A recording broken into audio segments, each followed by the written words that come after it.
Alrighty, Bowhunters, welcome back to another episode of Becoming a Bowhunter. I'm sitting here online with Kip Adams. Kip, it's really good to have you here. You are, for those who don't know anything about Kip, he is the Chief Conservation Officer of the National Deer Association over in America. And Kip, I came across your stuff across many different podcasts you've been on, probably 5-6 years ago, when I was listening to different collections of like Meat Eater and things like that. Throughout getting into bow hunting as a late onset hunter, I was just trying to absorb all the knowledge I could.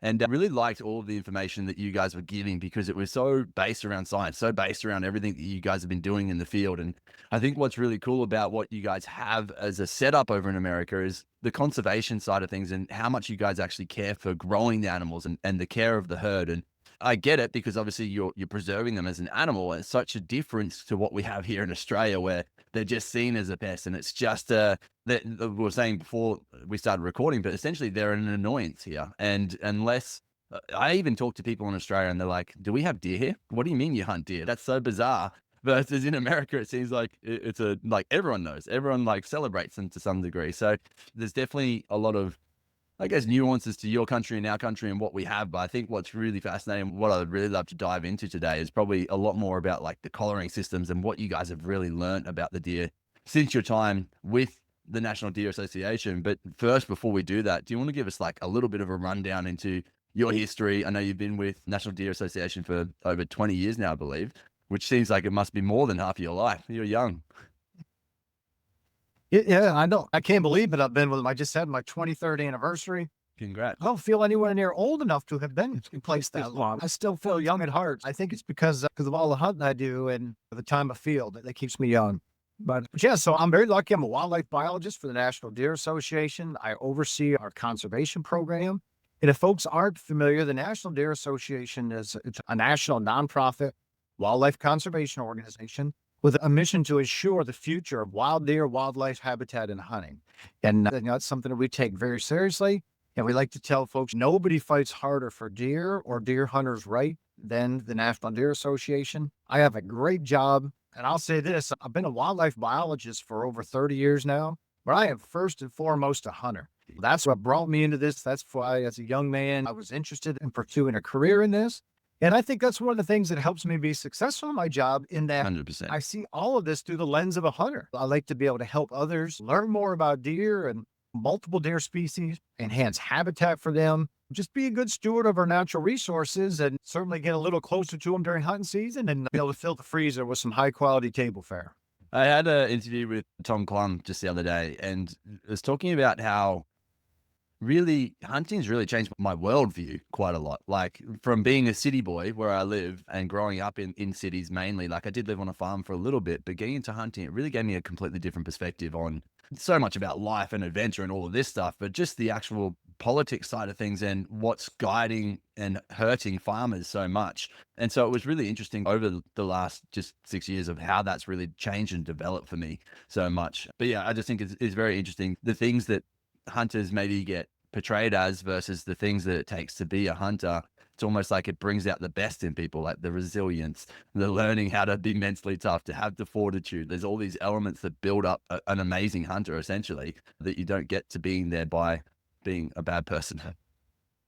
Well, you're absolutely right. And where a lot of folks who don't hunt don't realize is that hunters are champions of society. Hunters are providing a free ecological service by managing wildlife, whether it's pick a species of deer or anything. They help keep those numbers in check with what the habitats can support, which then helps other wildlife species that share that habitat. I was very fortunate to get to spend some time in Australia a couple of years ago. And you're right, what you mentioned starting, the one big difference, what we saw between just how people view deer in Australia and the United States, is that they were viewed everywhere we went as pests in Australia. And in America, it is viewed as like tremendous value. Like, even people who don't hunt recognize the value that deer have, partly because most of our wildlife budgets are funded off the backs of deer hunters. So whether you like non-game species, whether you like songbirds or something else, you should thank a deer hunter, because he or she are the ones largely responsible for providing the funding to manage all the habitat for those other species, for managing those other species, and then making sure, that there's not too many deer to negatively impact the habitat for those other species. Yeah. That was definitely a big difference between the folks that we met and worked with in Australia than here in the United States. Definitely. I think there's so much of a gap where they could easily fill it. They could easily charge a ticketing fee or something just for every year for more public land access, but instead they're shutting down access here. They're blocking it off to even camping and for driving. It seems like the issue they have is a safety issue. They're worried that people are going to hurt themselves on the land and then they're going to be sued. And that's their one backbone that they try to keep to, rather than trying to open up the public land that we are paying for as taxpayers, that we're helping them to fund and look after. But it comes with other issues where they're not doing things like creating enough fire breaks and not doing enough burning off in the national forestries and stuff. So they're just getting over thick, overpopulated. And that obviously has a tie-on effect as well. Like the deer herds are not being managed here in Australia and they are going rampant. And eventually what happens is they say, okay, there's too many deer in this one location. Let's spend $7 to $8 million right now from the taxpayers' money to go and shoot them out of a helicopter, and we'll leave them where they are. And then nothing gets done with them. They just get left because it's a meat that hasn't been tracked. So there's no biosecurity on it. So we can't then reuse it, obviously, which is just such a ridiculous outlook, I think. But once again, maybe my perspective has changed because I've hunted and I've eaten them and I've seen that side of it. Yeah. No, and that's one thing here is that the venison that is looked at as such high quality food by hunters and non-hunters. And we're very lucky that hunters are able to provide that. Studies show this most recent hunting season here, there was about 6 million whitetail deer that were harvested in the US, which means that equates to over 1 billion high quality meals. Yeah. We know the hunters eat a lot of that, but not all of it. A lot of those hunters are sharing that venison with neighbors, with friends, with needy families, with church groups. There's an incredible number of people in our country who have access to venison meals each year, even though they don't hunt, strictly from charity of hunters. And so we're very lucky that is looked at as being such high quality food. And we have opportunities to shoot even more of those in many cases. Many of our state wildlife agencies want hunters to shoot additional deer. And one of the big uses for that is that has to end up in the food chain. We're very fortunate there, and that's an incredible opportunity. Anywhere there's wildlife species, but especially where you have deer species. Definitely, yeah. And maybe it's a population thing. Maybe it's because they realize like America's got, 320 million or thereabouts roughly? People? There's about 30 million whitetails. Oh, I'm sorry, you're talking people? People, yeah, no, people. Oh, a lot. Man, I don't know. There's a lot. I guess it probably is somewhere now. I know we got about 30 million whitetails. Because I don't know what our human population is. I guess what I was getting at. Yeah. Even sometimes in my area it seems too much. So I can't imagine living in a city. That is definitely too many people from there. It's hilarious. I guess what I was getting at is like eventually maybe they have to turn it on as a resource because there is that many people, and so they do have to feed a certain amount. But we've even got homelessness here in Australia and lots of it. And when it's been proposed that we start to use the meat, it's just turned back. Unfortunately, it's overruled by government. So maybe there is a desire or a need that happens at some point once it gets to such desperate needs. But yeah, I'm not really sure. One of the things I actually wanted to ask you about though, Kip, was pretty much 23 years within the National Deer Association. I'm sure you've seen some pretty fascinating things, especially through stuff like your capturing and collaring of deer species and seeing what they're doing. I think majority of your work has been around whitetail. Is that correct? Or has it been mule deer as well? Or most of my work has been whitetail. I actually got my graduate degree at the University of New Hampshire working with moose and deer. Yeah, which that was certainly a lot of fun. I have a little bit of experience working with elk and mule deer, but the vast majority of my professional career has been with whitetails. Yeah. And so with those collaring systems and stuff, like maybe we could break it down into male and female, and then different things that they're doing throughout the year, things that you saw that were pretty unique to, I guess, things that you didn't think they were doing, essentially. Like often, I think it would be pretty common across most deer species. Yes, there's going to be little nuances of different things that they're doing. But like we always talk around the rut about the male movement and where are they going? Where are they coming from? Where's their home range? Where are they going to be protecting as their little hub during the rut? Where's their patch of dirt where they're claiming to be theirs? And I feel like there's going to be a lot of similarities that happen as well. So if you could give us maybe a year rundown of a male deer, and then we'll go through a year rundown of a female deer, that would be amazing. Sure, I'm happy to do that. And I'll say first, for folks who aren't real familiar with whitetails, they're actually, just from a movement standpoint and just from a management standpoint, pretty similar to your hog deer and your fallow deer. Are very different from red deer, very different from sambar and rusa, but pretty similar from a fallow and a hog deer standpoint. What about chittle? Were they similar in that concept as well? What's that? What about the chital deer or the axis deer? Are they somewhat similar to them? So a little similar, not as similar as fallow and hog Yeah. relative to management. That would be more similar. I guess I said axis. Yeah, forget that. We often call them axis deer here. Yes. No, but so yeah, so no, that would, so I see that more similar to red or even sandbird, less similar to whitetail. But anyway, so with those, it is amazing what we have learned really within the last 5 to 10 years relative to movement of deer, mostly to the advent of GPS radio collars. And 25 years ago, I actually was putting some of the first GPS radio collars on black bear in New Hampshire. We were putting those on whitetail deer, but those were like big, bulky collars. We're first starting to learn a little bit. Man, if you fast forward to today, it is crazy how much smaller the collars have gotten, how much more data that they can store, how many more data points you can get. So what that means is we literally have millions and millions of data points today of bucks and does all 4 seasons of the year. So we have a much better understanding now than ever before of how they navigate the landscape, how far they go, where they go, timing, and all of that. Some of the things that we know for sure today, and this is really wherever you are in the whitetails range, whether it's an area that's all forested, all open, very agricultural, or somewhere in the mix. We know that half to 3/4 of those yearling males or those yearling bucks, so when they're 12 to 18 months old, that first set of antlers, half to 3/4 of them are going to disperse 1 to 5 miles from where they were born. And that's when they're for a year to a year and a half old. And basically, if it's at a year old, their mother is kicking them out. And if it's at about a year and a half, she's getting ready to breed again, so she doesn't want them there. It's maternal aggression. She's kicking them out. They're going to go 1 to 5 miles away and set up a new home range. If you're in forested areas, that tends to be a little less distance. More open areas, they go a little farther before they find suitable habitat.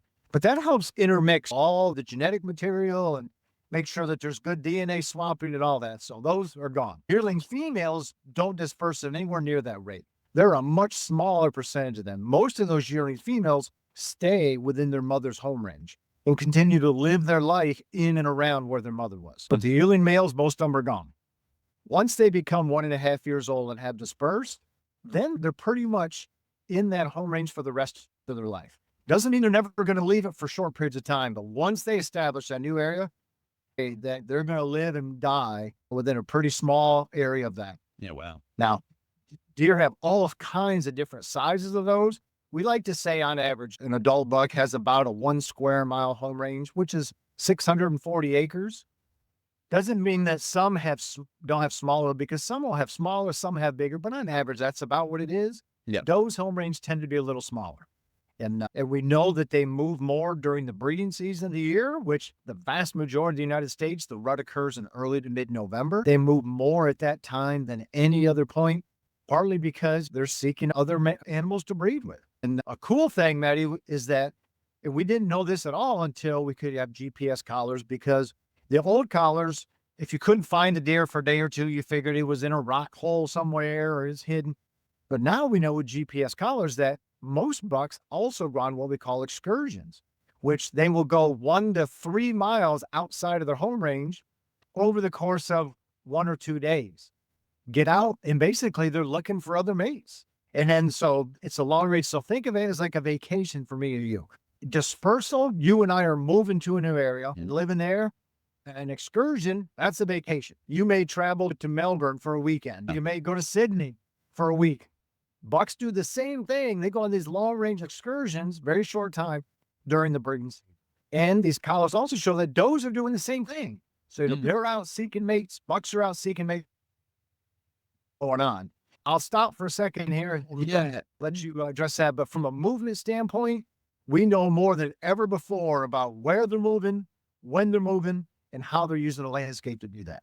Yeah, it's super fascinating, obviously, being able to check that, because there's so many assumptions beforehand. Now you can actually say what we know. But my question was around the males in the rut then. You're saying they go on excursions. Do they actually leave their home range from where their original base is? Do they move like our red deer will do? They'll move into a location where the females are? Or are they staying in the one location essentially and the females are coming to them? So it's very different from red deer. The breeding ecology of whitetails is very different. With whitetails, the breeding period, the vast majority of it happens over a very short window of time, 7 to 10 days. Yeah. What that means is almost all does come into heat about the same time. So all the breeding happens very quickly. Very unlike red deer or elk, where you have an adult bull that kind of has a harem and wins breeding rights for all of them. Whitetails are not like that. Dominant bucks do not get to dominate breeding and breed all the does because they come into heat under such a short period of time. So they stay within their home range for most of that rut. They just move more throughout their home range during the rut than at any other point of the year. But those excursions are outside of the home range. Way, different. The vast majority of bucks go on those, but they just tend to be very short duration things. They're gone for a day or two and then back. So most of the movement is within their home range. They just move more during daylight, during the rut than at any other point. And they tend to be on the move. They move more meters on a daily basis during the rut than any other makes point. sense. It's usually within the range, so they're still traveling the same area. They're just on their feet a lot more at that time period.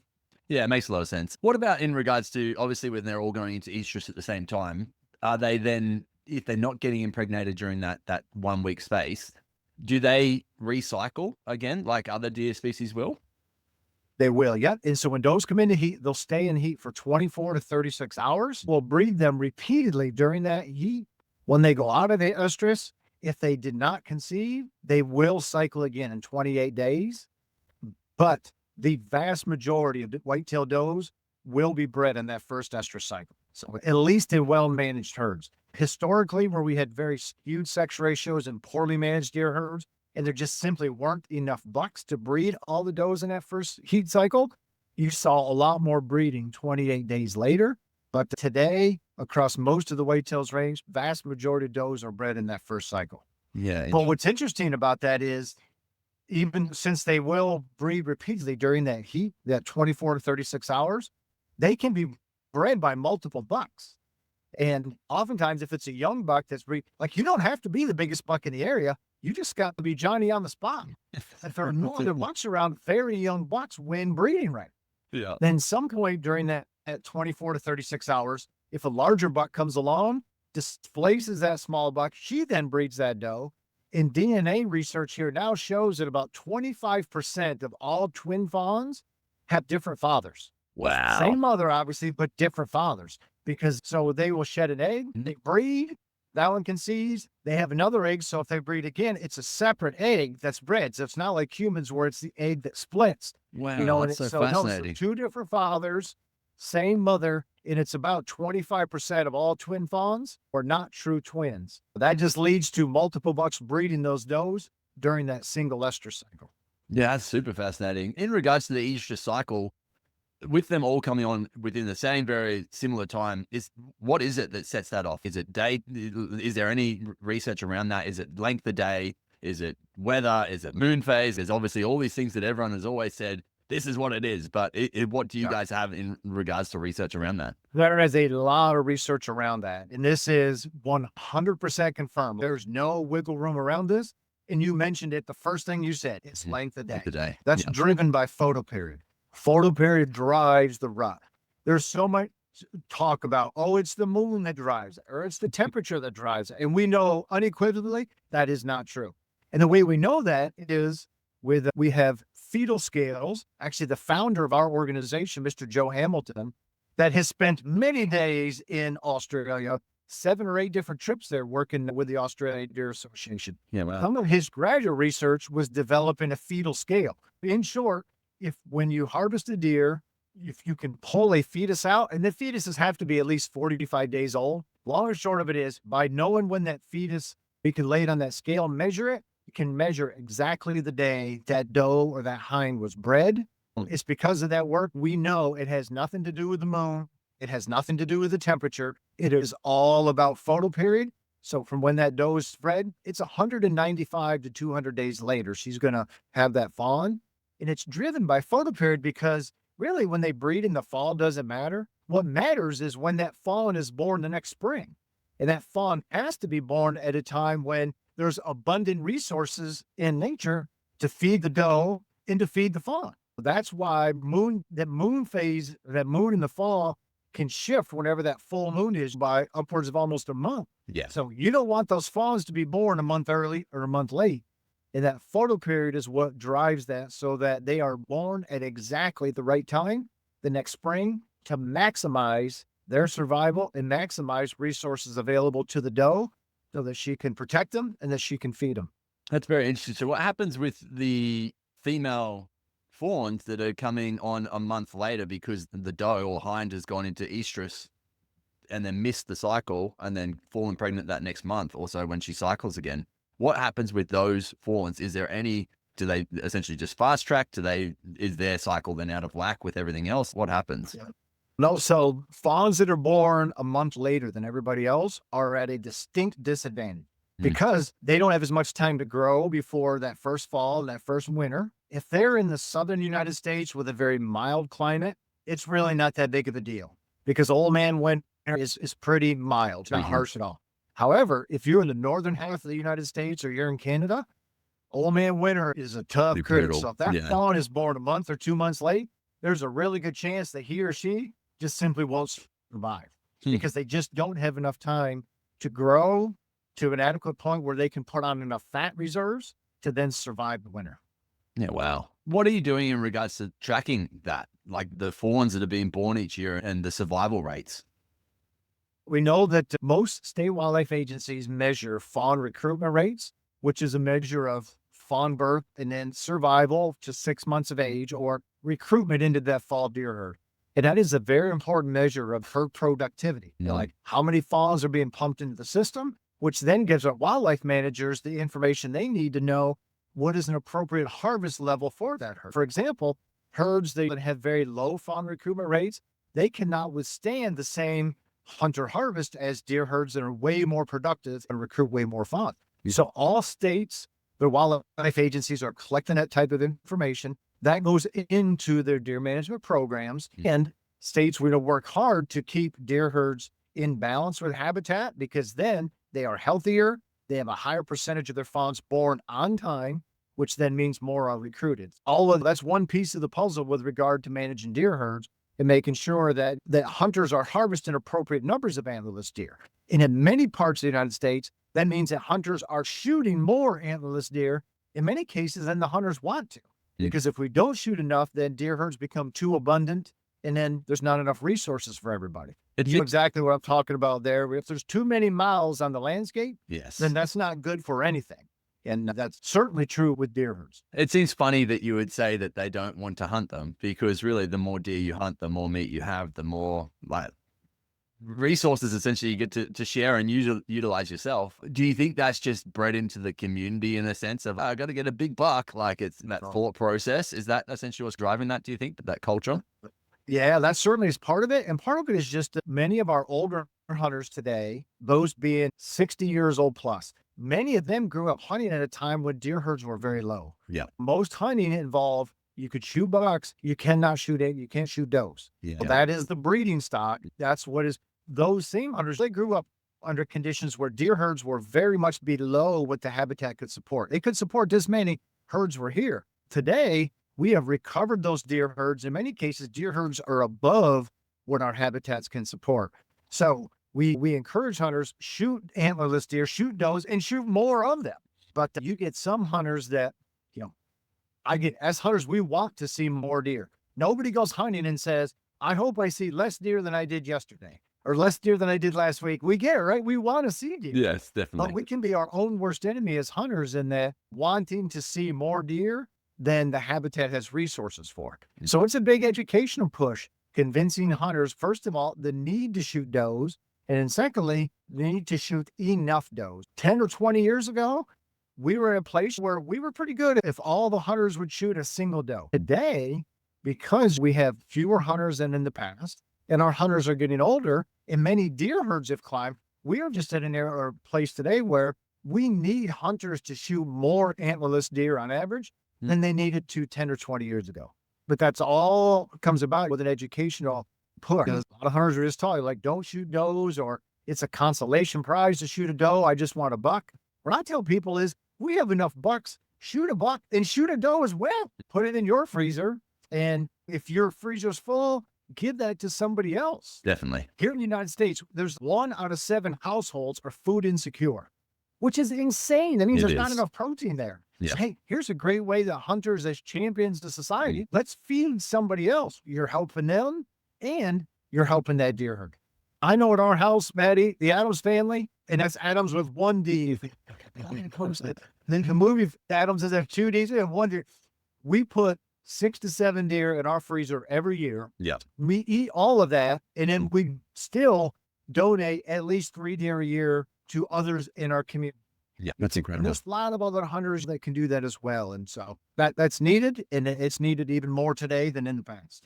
Yeah, and it really does, like you said, champion the hunter then in that circumstance. Like when you're feeding many mouths, people become very appreciative of what hunting is and what it provides all of a sudden. Very different. I think over here, there's parts of the states that they've blocked it where you cannot share the food. Goes back to the biodiversity stuff that I was talking about before. There's essentially, we'll control what we can in regards to meat sharing, which I think is really quite sad as well. So I have lots of friends over to share meat with me, share meals with me.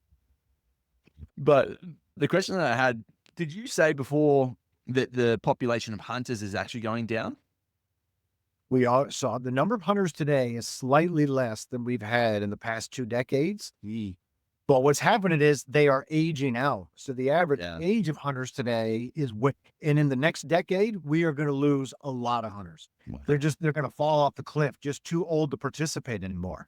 The number of hunters today is close to the past, a little bit down, but here in the very near future, Matty, we are going to lose a bunch. And that's a big concern for the future of hunting here.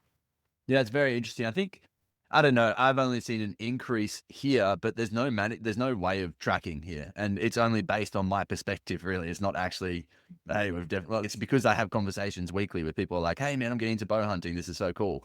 But we don't have an overarching body that's tracking how many bow hunters we have, how many rifle hunters we have or anything like that. So it is a very interesting thought that as the decades go on, and it's just not getting passed through onto the next generation, or they're not wanting to come into it as much.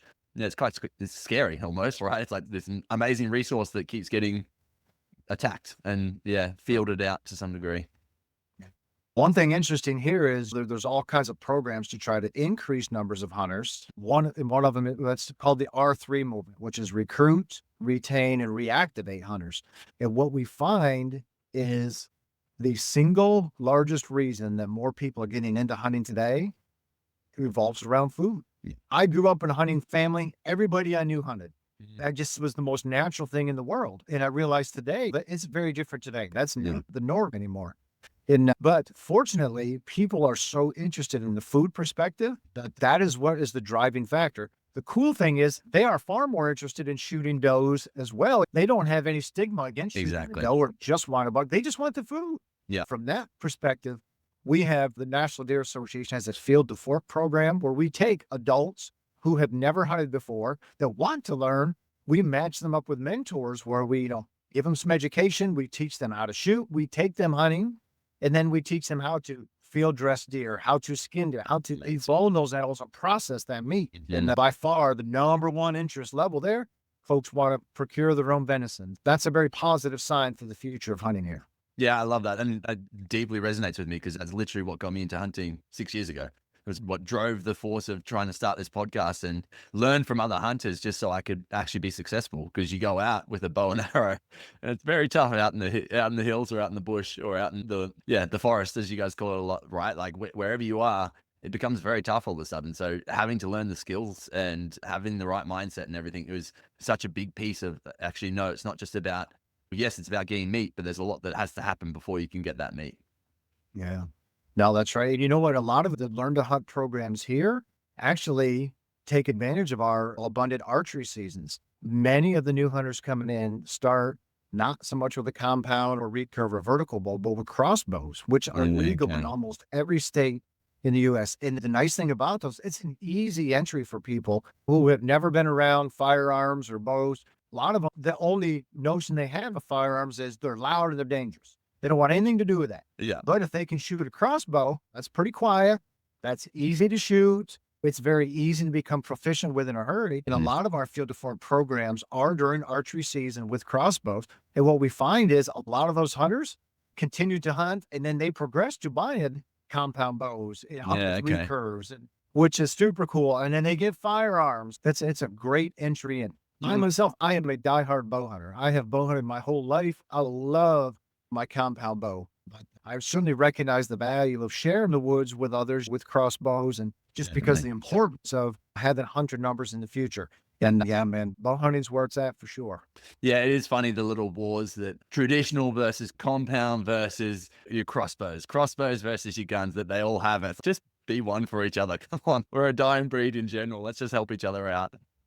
That's right. There's not all that many of us. We're a minority Yes, of the hunters, so we don't need to fraction ourselves even farther. I love to exactly. bow hunt. I love to rifle hunt. Same. But Love- I'm happy to share the woods with somebody with a crossbow. At least they're in the woods. At least they're out there Exactly. helping protect wildlife and wild places. Anyway, that's it. We fight way too much among the hunter groups here as well, which is unfortunate. Yeah, definitely. So tell me about ideal herd numbers then, in the sense of male to female ratios, what you guys have found as being amazing or the best for the herd in general and growth. Yeah, we want to see adult sex ratios that are very balanced. And that doesn't necessarily mean it has to be 1-to-1, partly because that is a very difficult ratio to achieve. And it's even more difficult to maintain in the wild. And I said that if you take all the fawns born this year in the United States, about half of them are going to be buck fawns and about half are going to be doe fawns. So they start their life in about a 1-to-1 ratio, very balanced. And we want to keep them balanced as adults. However, if there's 2 adult does for every adult buck, that is a very healthy situation. Yeah. And that is very attainable across the whitetails range. It's very difficult to drive to 1-to-1 because, just like me and you, who does it cost more for vehicle insurance or life insurance? Guys or gals? Guys. It's more expensive for guys because we're more likely to do something stupid and hurt or kill ourselves. It's just bucks are more attracted to them. And outside of the hunting season, a buck is more likely to die than a doe. It's because they travel more, they're crossing more roads, they're fighting. So fawns start at about a 1-to-1 ratio. Let's keep them balanced, which means in most cases, we need to harvest at least as many antlerless deer or maybe more than bucks. And if we do, we can keep adult herds very balanced at somewhere around 1.5 or 2 adult does per adult buck. That is extremely healthy for the deer herd, something that's very sustainable for our deer herds, and something that literally can be accomplished by deer hunters throughout the whitetails range. Yeah, it's very interesting. I talked to Roy, the guy who runs the Fiordland Wapiti Foundation, and essentially he was saying, 1.1 females to 1 male is the ratio that they've found works so well. So it is interesting that it's not necessarily from breed to breed or deer species to deer species. It seems to be the same sort of concepts. Yeah, very similar there. Historically, the sex ratios would get very skewed in the way more does than bucks because hunters concentrated so heavily on bucks and didn't shoot anywhere near enough does. There's been a whole paradigm shift, though, in the United States over the last 2 decades on how we manage deer, and hunters shooting a lot more antlerless deer across almost the entire whitetail range in the U.S. Our adult sex ratios are pretty balanced, and in most cases, in very healthy situations. Yeah, interesting. What can you tell me about antler growth in the sense of and I don't know genetically how it looks over there and what it looks like, but essentially with, for instance, let's say red deer or even the fallow deer, if they don't have the certain tines on the antler, people will say, okay, it's a cull head because it doesn't have the genetic growth that it needs to have. Or if it's a very small, let's say a small spike versus a long spike in the first year, there's all of these assumptions on what's going to happen with the deer. What have you guys tracked around antler growth and how it progresses with proteins and food amounts for the deer as well? Yeah, man, there's been an incredible amount of research on antler growth over here. And this is one of the hottest topics there is. Everybody wants to know about that. And you can very easily get in a fight with somebody talking over, should you call this deer, should you not? Yeah. But we know more today than ever before with it. And what we know for sure is the 3 things that impact antler growth are age, nutrition, and genetics. And in that order of importance, age more than anything else is going to impact how large a set of antlers the deer has. Yeah. Because it doesn't matter how much food they get or what their genetic potential is. If that deer is very young, it just can't express the genes yet. Yeah. And in general, we know that a buck will express on average between 15 and 25% of his antler growth at 1.5 years of age. So if he can be this big in maturity, he's only going to have 15 to 25% of it at 1.5. Yeah, that's interesting. That's because most food is going to body growth. Anything that's extra goes in. 1.5 will be 15 to 25%. By 2 years old, that jumps to 25 to 50%. So that's a huge jump in antler growth in 1 to 2. At 3, they jump to 50 to 75% of their antler growth potential. At 4, that goes 75 to 90%. And then they obtain their largest set of antlers usually between 5 and 7 years of age, somewhere in that. So those are pretty big jumps, those early years of life. So age is by far the most important factor. And so from 5 to 7, do they start to go backwards after 7? They start to go the other way. Yes. Yeah. Generally, then they are past their prime and they shrink in age. Number 2 is nutrition. We have to feed them good. If they're not getting adequate resources, then they can't grow. They can't meet their genetic potential. So we make sure they have enough nutrition by doing good habitat enhancement, making sure they have good year-round food, and by managing deer appropriately, meaning we're shooting enough does each year. We can't have too many mouths on that landscape. So that is why or where we make sure they do have enough food and they have enough food throughout the year. Yeah. So nutrition is very important. Number 3 is genetics. And many hunters look at genetics as being number 1. Yes. That's not the case. In captivity, genetics is hugely important.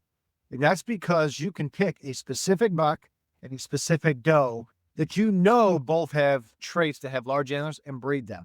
In the wild, it does not work that way. In the wild, as we already said on here, bucks don't get to breed all the does because that breeding period occurs under such a short period of time.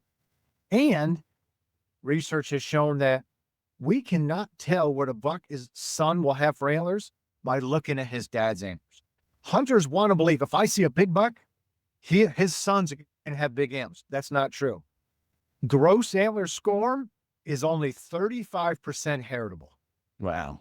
I'll say it again. Gross antler score is only 35% heritable. So if that buck has huge antlers, there's only a chance that 1/3 of that is going to go to his son.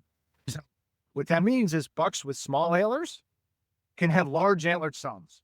Wow. Or bucks with big antlers can have small antlered sons. We cannot tell by looking at a buck what size of antlers his son is going to have. We obviously can't tell by looking at a doe what size antlers her son is going to have. So genetics is something that we have no control over in the wild, but hunters spend far too much time worrying about it. Now, the one thing that you said relative to, are they missing a tine or was there an abnormal antler? There is so much that goes into antler growth or that we see that's not genetically related. For example, if a buck injures his antler early in the growing season, that antler is going to be deformed or it might have missing points. That's not genetically related. Yeah. Many hunters will say, oh, we better cull that. We got to get him out of the gene pool. But it's not doing anything to impact antler genetics. If a deer is injured on the body, that can impact antler growth. And again, people will say, oh, better cull him. Well, that has nothing to do with genetics. No. Now, can you So confirm really quickly? Antlers we see. It has nothing to do with genetics. It has to do with injuries. With the injury, I've been told 2 different things. One is if they get a right leg injury, that's going to affect the left antler growth, and they've heard the opposite. No, it's going to be the same side. Is there a connection to that and what actually happens? There's a little bit of truth to both. If a deer is injured in the hindquarters, the opposite antler is. So if it's injured in the back right leg, its left antler will be deformed. Yeah. If the injury is to the front legs, the deformed antler can be on the same side as the injury, the opposite side of the injury, or both. Wow. Now, renewability is clear cut when a deer is injured in the front, but in the back, it is very clear because the nerves cross when they come through the back. Okay. So anything injured in the back, that's why it impacts the opposite side. So you were a little bit right with both of those. So back injuries, that's opposite. Front injuries, it's either the same, opposite, or in many cases, both antlers. Yeah, interesting. One question I didn't ask, I probably should have, was when is a male deer sexually active? When do they start breeding from?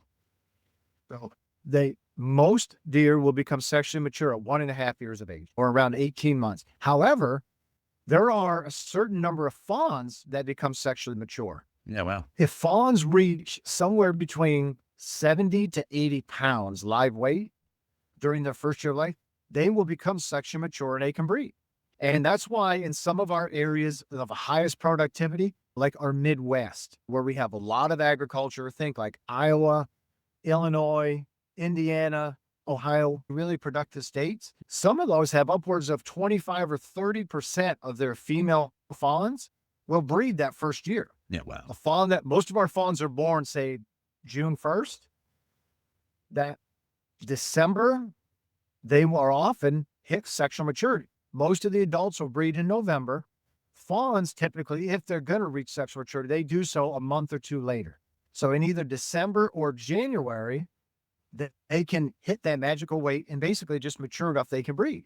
That's often, what that second rut is. It's not adults that didn't breed. It's fawns that just hit sexual maturity. Yeah, wow. So some states have no fawns that breed. They're just not healthy enough. Now, from the buck side, very few buck fawns will breed. Even if they hit sexual maturity, it's a very tiny percentage. And the reason for that is they often just aren't large enough. Mm-hmm. I'll tell a story. When I was in grad school, when I said in New Hampshire, I was a supervisor of the university's deer research facility. Mm-hmm. And so we had captive deer that we did research on. I had a doe, it was in November, in one of our pens that got hurt. She hurt her leg. And I didn't want the bucks, and she was showing signs of being in heat, and I didn't want the bucks to keep breeding her. So I took her out of that pen and I put her in a pen that only had fawns that were born in May and June of that year. And, we're now somewhere around 5 to 6 months old, I guess. Yeah, 6 months old. And I went out one morning to feed and water the deer. And this was back before everybody had a cell phone and a camera on their pocket. This is way before cell phones. And this doe had come into heat overnight, and there was a buck fawn that had mounted her. And there was another buck fawn that had mounted him, and another buck fawn. There was 3 buck fawns in a row. And what happened is they knew what was going on. They would have hit sexual maturity, knew she was in heat. So they all biologically could breed her, but none of them were tall enough to connect the tongues. So having said that, that's why I say it doesn't happen much, in the wild or in the bush. But I always joke and say, like, if you look in the dictionary under the picture of the word frustration, that would have been those buck fawns. They had so much doe in heat, and she couldn't get away from them, but they couldn't make anything happen. So because of that, Matty, the chance that buck fawns are breeding in the wild, very, very low rates. They can breed, I guess, a really small doe or maybe a doe fawn, but so it's a long way around. I guess the vast majority of deer hit sexual maturity at 1.5 years of age, and they breed at that time. Yeah, that's hilarious. Going back, feed plots are something that you guys do a lot of. It's something that we don't ever really touch.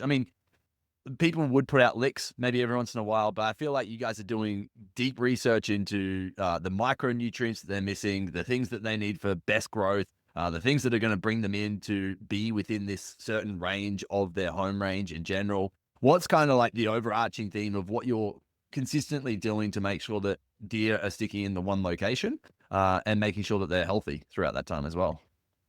Well, food plots are huge here. And that was one thing that was a real surprise for me when I visited Australia was, that we are somewhere, I would say 10, probably 20 years ahead in the food plot evolution world than where most of the people that we worked with in Australia. We certainly saw some habitat work being done there and some great food plots, but the average hunter we talked to, that was not something that they were doing. Yeah. That's kind of where we were, a couple decades ago. So food plots are huge here. There's a tremendous amount of research in what species are good to plant, all the nutritional value of a whole range of species that we can plant, and then methods for planting them, when to plant, how to plant. Yeah, wow. Ones that feed deer more during spring of the year, ones that feed them more during summer, more during fall, ones that are more attractive. So, there's all kinds of work with that. And I'm a huge food plot fan. I grew up on a dairy farm. We still have beef animals on our farm today. So I'm attached to the agricultural end, and food plots are a real tie to my childhood.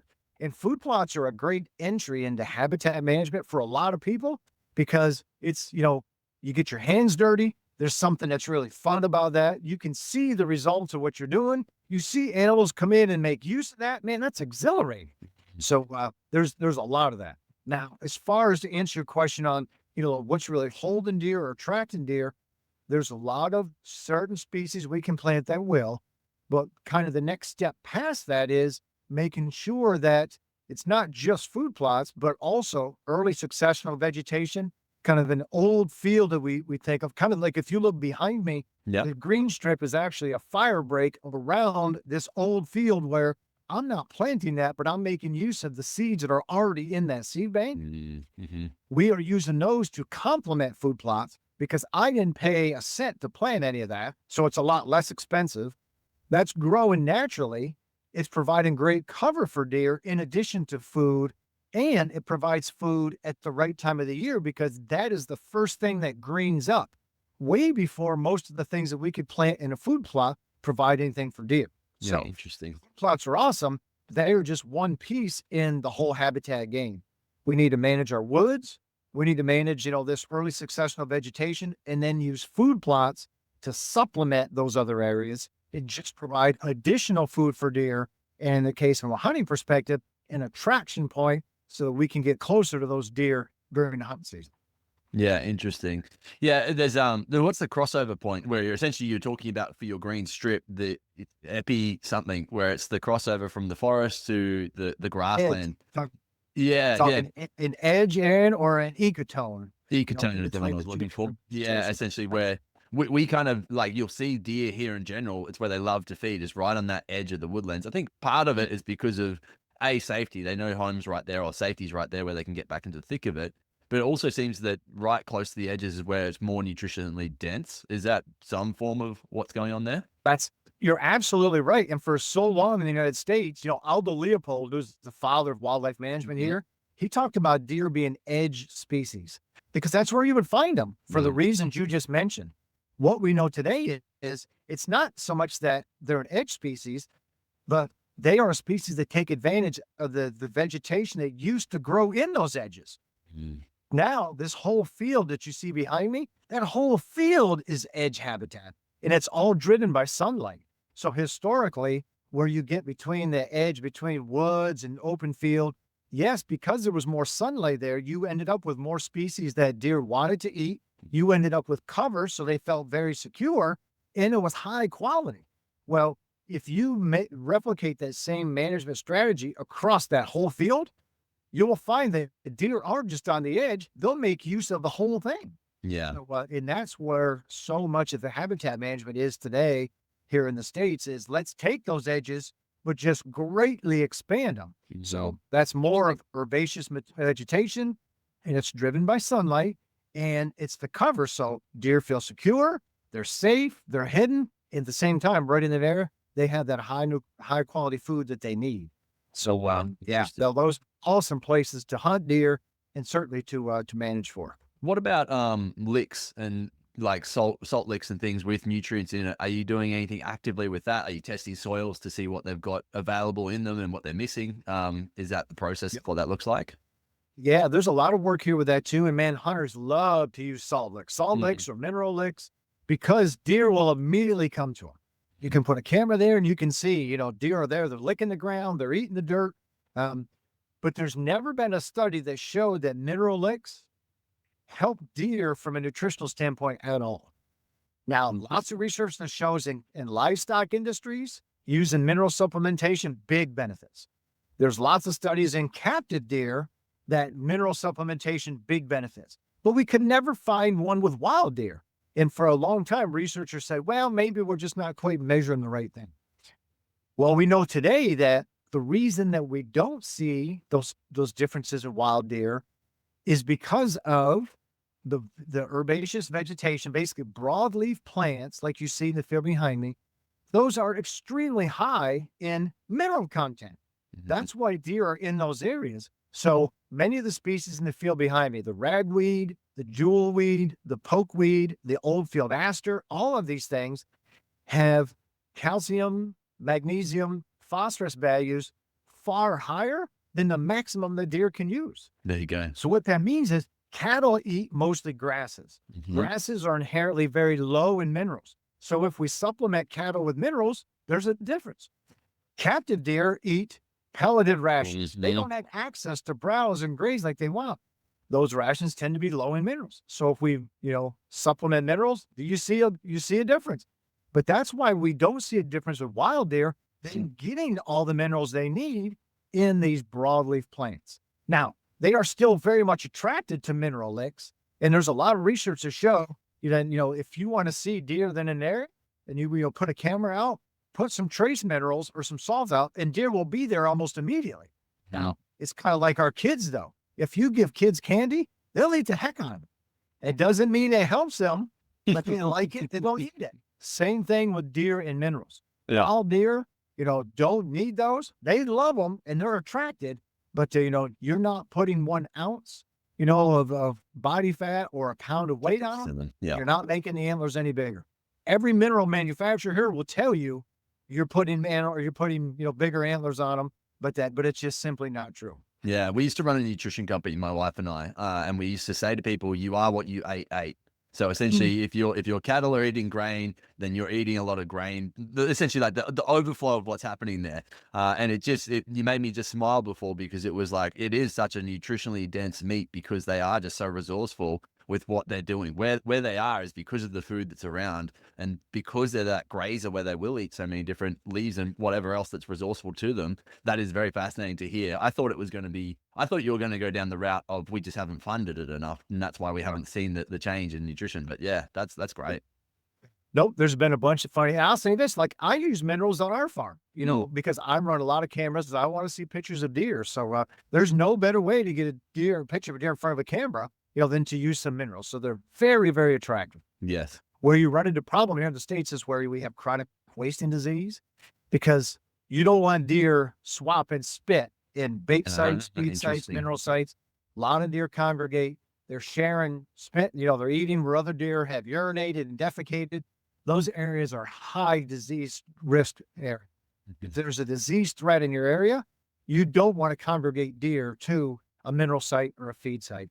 I'm very fortunate where I live. There is not a disease concern. So because of that, I do use minerals during the summer months to get pictures of deer. I don't fool myself into thinking, that, hey, I'm making, bigger antlers because of it. I'm using it solely to get pictures of deer that are there. But where you have disease, that all goes out the window. We can't do that anymore. Can you expand on that? CWD is obviously a big rising concern in America. What is it? What's it doing to the deer species? What's it do to the editability of them? Your chronic wasting disease is arguably the single largest threat to the future of our wild deer herds. And this is the opinion of the vast majority of wildlife professionals in the United States. It's a disease that there's no cure. There is no vaccine, and it's 100% fatal to all deer. Every deer that gets it's going to die. They have a long incubation period. So once a deer gets the disease, it doesn't show any symptoms for 18 to 24 months. But then once it starts showing the symptoms, they waste away very quickly and die. They become emaciated, because essentially the disease is eating holes in the deer's brain. Yeah, wow. Now, that long incubation period is problematic, because deer that has the disease can infect other deer.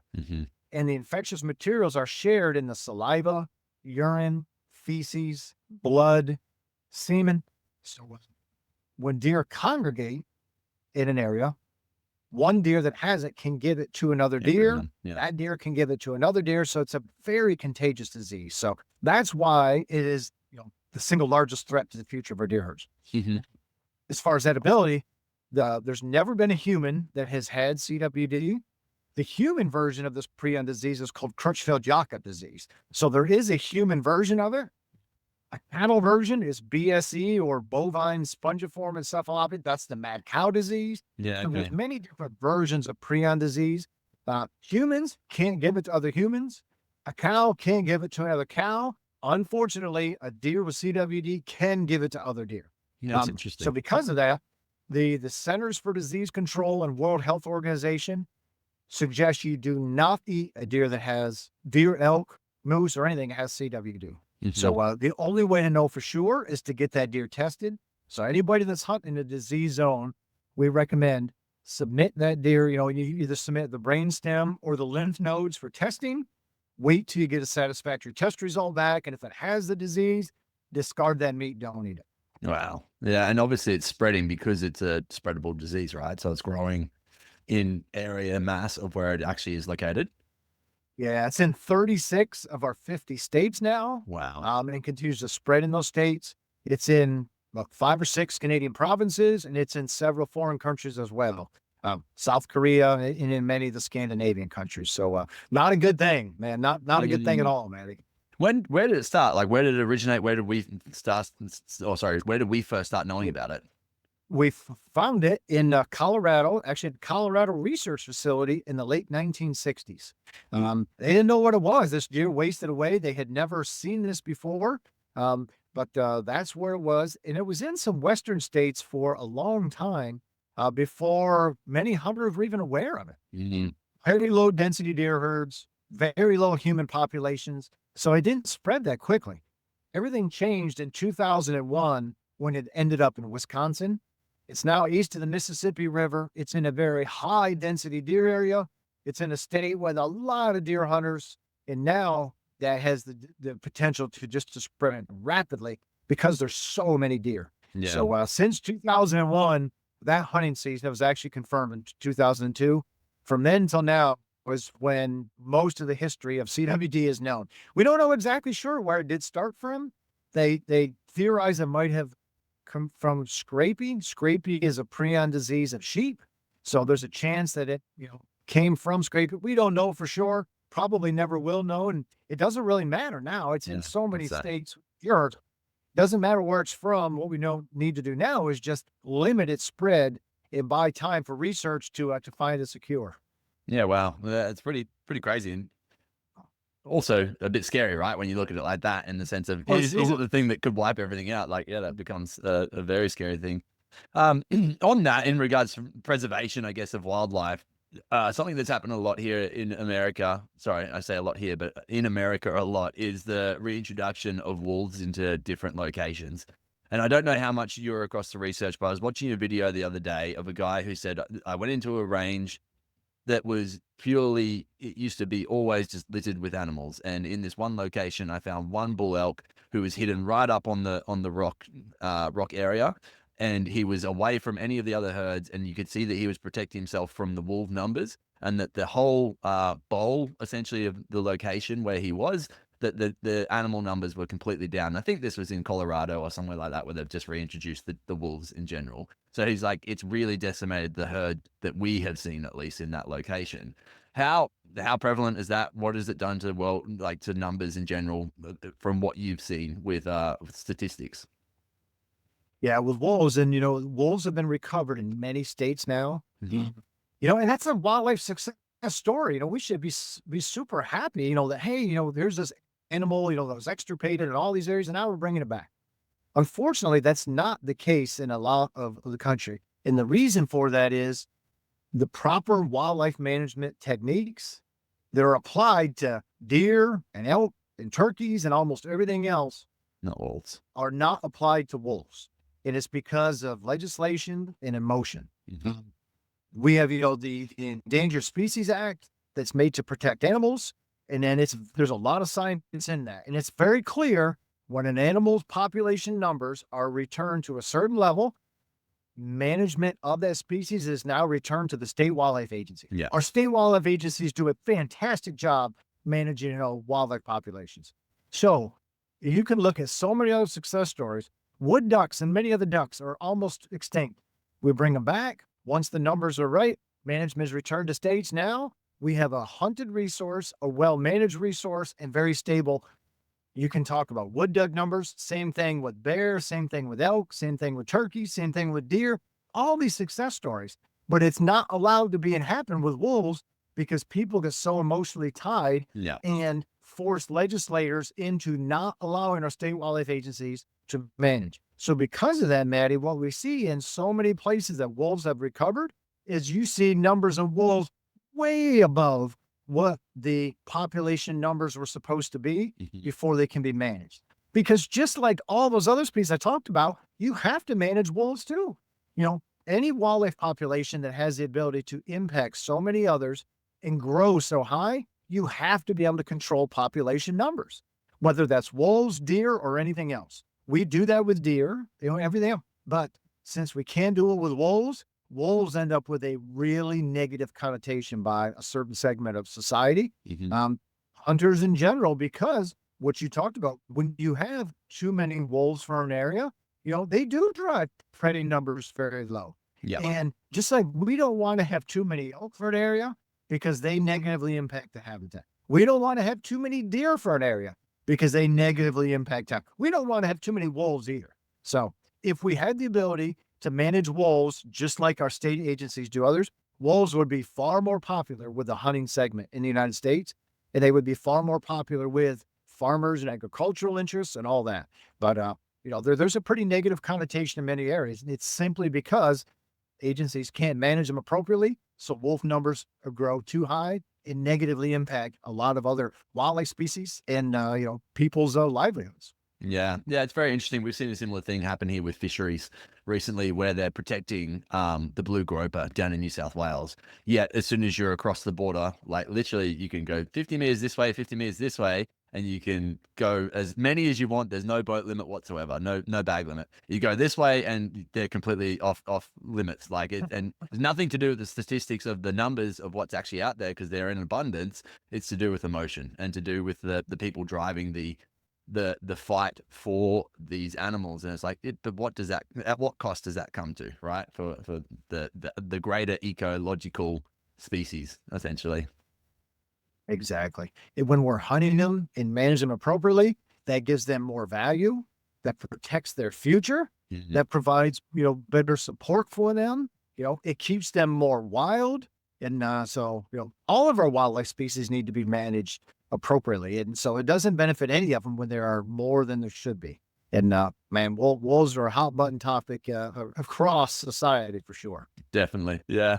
Well, it wouldn't be much of a hunting podcast if I didn't ask you about some hunting. So maybe you could spin off some of your favorite hunting stories, be that with whitetail, given that's your background, or if there's anything else that you'd like, any standout stories that you kind of hot on your mind, I guess, that you'd like to tell. Sure. I spend a lot of time hunting each year, and I'm a better biologist because I hunt. I'm a better father and better husband because I hunt. Let's say that. I'm very lucky. I have a 19-year-old daughter and a 16-year-old son that both love to hunt with me. My wife does not hunt. She grew up in a hunting family, just never hunted. She loves that we hunt because she loves to cook and she loves to eat healthy. So she loves that we bring that wild game home to cook for us. So I'll share a story from last hunting season with my daughter, sitting together in a blind, deer hunting. We actually were in North Dakota. We were hunting with friends or visiting friends hunting there. Very open landscape.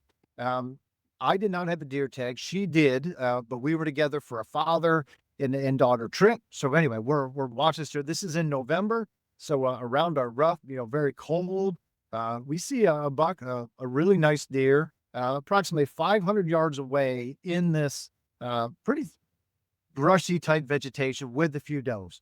And very clear, and he wants to be with them. They're not quite ready to breed, but so I tell my daughter, I've always been all about, hey, let's learn, let's engage with wildlife.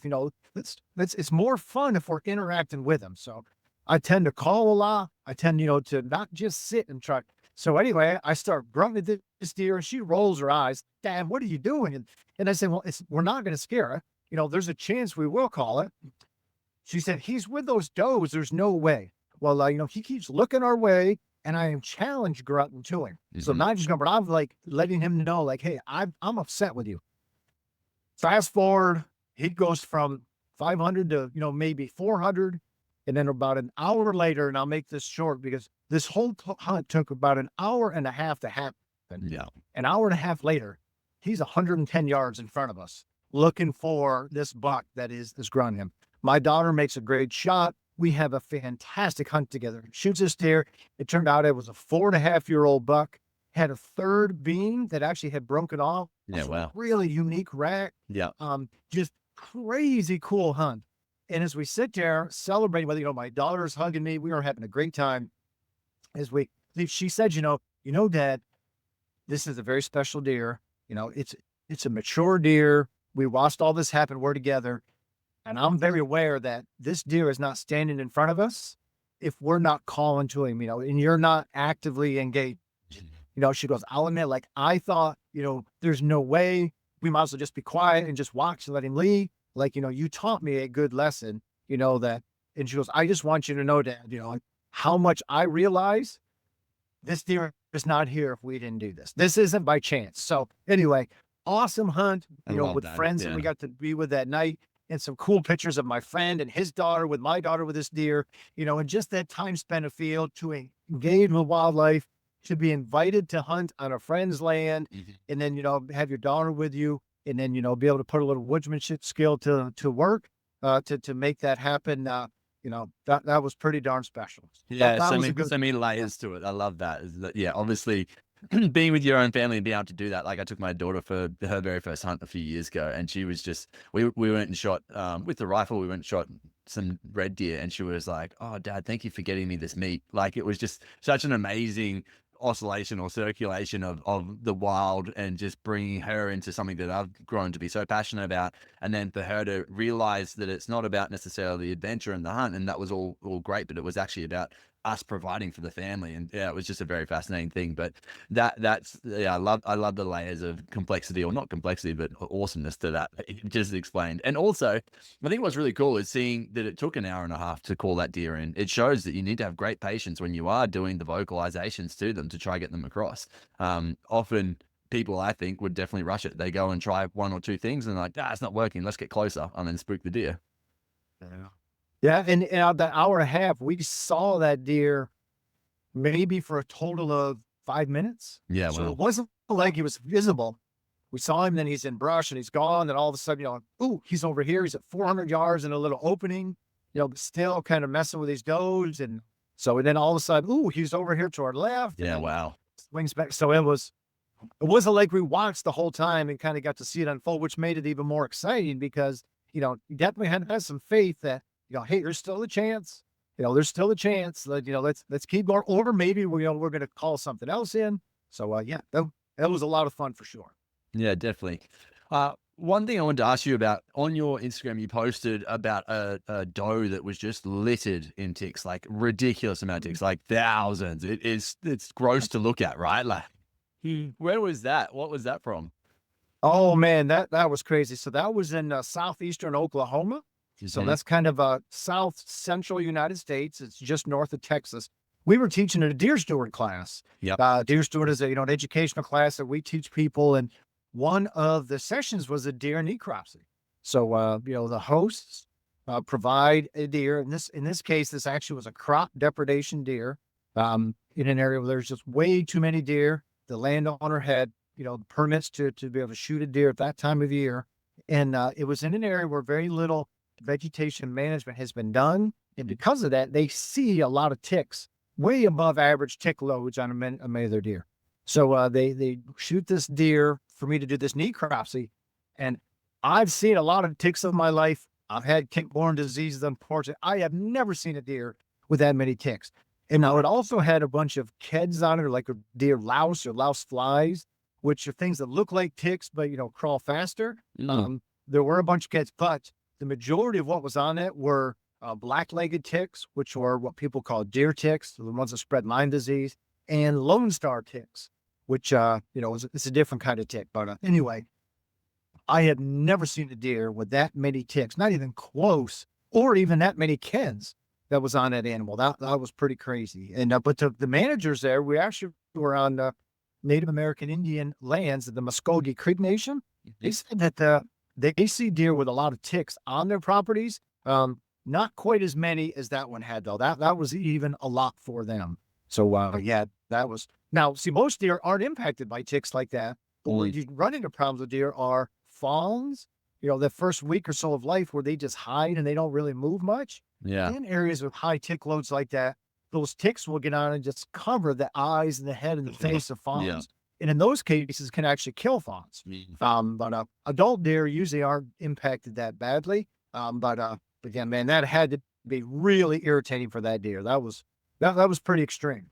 Yeah, it's very interesting. I mean, the tick spreading is one of the biggest concerns that you hear farmers talk about here in Australia, in the sense of, I don't want deer on my property because they're going to spread ticks to my cattle. Is that actually, is it the same ticks that are spreading from deer to cattle? Is that even a thing? There's certainly, deer are one of the life stages or a host for ticks. But no, there are so many other species. Deer are not going to be spreading ticks all over Australia. There are so many other species that ticks are on. In many cases, rodent species like white-footed mice are the primary host for those black-legged ticks in the U.S. Deer are one of the life stages, but it's mice that are spreading them everywhere as well. So just because you have deer, that's not going to make or break ticks being spread. You have as many or more wildlife species on the ground there than any place that I have been on the planet. Yeah. So there's a lot of other hosts that are going to be spreading ticks. It's not a deer problem. You don't need to look at deer negatively, from that perspective. Yeah, I love it. Well, Kip, I know we are running short on time. You've got another call to jump on. So I want to say thank you very much for joining us. I really enjoyed this conversation. It's really cool to kind of have a bit more of an understanding of what the statistics and what the research is actually really showing, and really how applicable it is to all deer species and all species in general. But yeah, watching the deer species in particular, and there's a lot of overlap, a lot of things that might differ slightly from deer species to deer species, but I just think it's kind of really fascinating to understand that a lot more, and hopefully it helps a lot more hunters out. But if people want to follow along, you are Kip Adams _NDA on social media, on Instagram. And if there's anywhere else you want to direct them to, please do it now. Sure, I'm glad to help.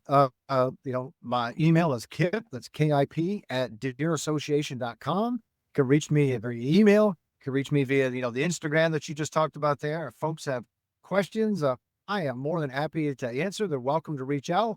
So, I love helping hunters here or abroad. In the fact that I've spent some time in your country, love the culture, love the people, and the fact, that the folks are interested in wildlife and hunting in wild places, man, that transcends boundaries. So, I'm fortunate for the time I spent there. Some awesome looking skulls, behind you. I actually have a tan fallow deer hide on the couch here in the office behind me. Yeah. So, I'm very fond of the hunting culture you have there, your folks. So if I can help people, Matty, they're welcome to reach out. I'm glad to.